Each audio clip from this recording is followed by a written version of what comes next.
नमस्कार, आप लोगों को मेरे चैनल में भोजपुरी धमाका में स्वागत है। मेरी वीडियो पसंद आए तो सब्सक्राइब जरूर कीजिएगा, लाइक शेयर जरूर कीजिएगा और कमेंट भी जरूर कीजिएगा।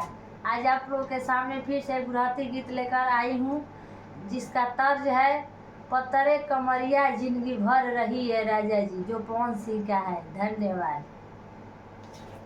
तोहर बात पकड़ी विचार, जनी रोवा तू धरी के कपार। तोहरा बात पकड़ी विचार, जनी बैठा हो धरी के कपार। जाए द भगली त छोड़ अइली हमरा भैया के दुआर। भैया के हमरा जो दिल भर रही भसुर जी, भैया के हमरा दिल भर रही भसुर जी। कि तोहरे बहिनिया जिंदगी भर रही भसुर जी। कि तोहरे बहिनिया जिंदगी भर रही भसुर जी। जदि बात हमार मनबा हो भैया के जीजा जनबा हो। जदि बात हमार मनबा हो भैया के जीजा जनबा हो।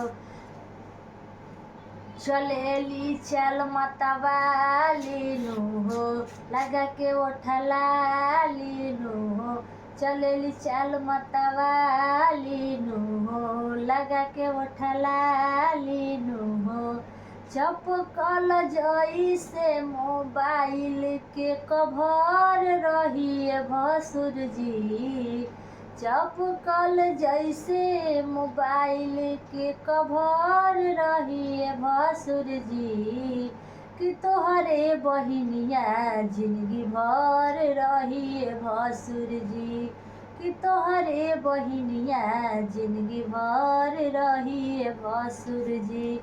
भैया के हमारा पोल्हावेली सजिया पलूडो खेलावेली। भैया के हमारा पोल्हावेली सजिया पलीडो खेलावली। नाचेली ऐसन हो, काजल रगवानी के जैसन हो। नाचेली ऐसन हो, अक्षरा के जैसन हो। मन में जे उनका सबर रही भसुर जी। कि तोहरे बहिनिया जिंदगी भर रही भसुर जी। कि तोहरे बहिनिया जिंदगी भर रही भसुर जी।